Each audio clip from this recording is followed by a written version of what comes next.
দেখো অঙ্কটা আসলে যেই মেইনে এবং এটা বাংলাদেশের ইউনিভার্সিটিতে কিন্তু দেওয়ার মতো। কেন দেওয়ার মতো? কারণ এটাতে তোমার কোনো ক্যালকুলেটরের প্রয়োজন হবে না। এটা কিন্তু দেখে দেখেই বলে দেওয়া যায়। ফার্স্ট অফ অল এটা দেখে কিন্তু অনেকের কঠিন মনে হবে। কিভাবে কঠিন মনে হবে? বলবে যে tan gamma plus cot gamma সমান 2 tan টু দ্য পাওয়ার 2025 মানে 2025 gamma plus cot to the power 2025 gamma.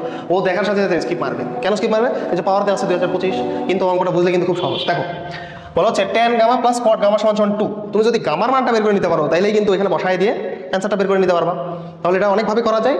একটু আমি তোমাকে শর্টকাটটা দেখাই দিব, অর্থাৎ দেখে তুমি কিভাবে বলে দিতে পারো। দেখো গামা ফিক্স, এখানে গামা ফিক্স, অর্থাৎ কোনটা কিন্তু ফিক্স। তাহলে tan কত ডিগ্রি নিলে, ধরো সাপোজ এটা 2, তাহলে এখানে একটা কিছু থাকবে, এখানে কোনো সংখ্যা থাকবে, এখানে কোনো সংখ্যা থাকবে। তো এখানে ধরো তুমি হাফ ধরলা, এখানে তুমি চিন্তা করলা যে 3.5, এটা কি পসিবল? এটা কিন্তু পসিবল না। কেন পসিবল না? কারণ এখানে আছে গামা, মান কিন্তু সেম হতে হবে। এখানে যদি হাফ হয়, এখানেও কি হতে হবে? হাফ হতে হবে। তাহলে হাফ হাফ যোগ করে আসে কত? 1, 2 তো আর হলো না। তাহলে তুমি তখন কি চিন্তা করবা? তখন তোমার একটাই চিন্তা করতে হবে যে এটা যদি 45 ডিগ্রি হয়, এই গামা যদি 45 ডিগ্রি হয়, তাহলে দেখো এটাও 45 ডিগ্রি, কারণ দুইটাই সেম।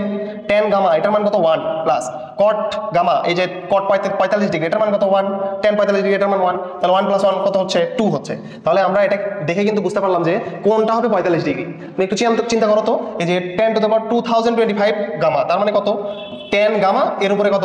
2025 প্লাস এখানে দেখো cot গামা, তার উপরে কত? 2025। কথা হলো, দেখো তো tan গামা এটার মান কত? tan গামার মান কত? আমরা 1 বের করছি না? 1, তাহলে 1 এর উপরে 2025 প্লাস cot গামা এটার মান কত বের করছি আমরা? 1, এটার উপরে কত? 2025। তাহলে 1 প্লাস 1 সমান সমান কত? অ্যান্সার হবে 2।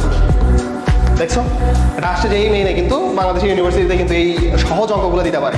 এখানে তোমাকে ভয় দেখানো হবে কিসের মাধ্যমে? এই যে পাওয়ারটা দিয়ে তোমাকে ভয় দেখানো হবে।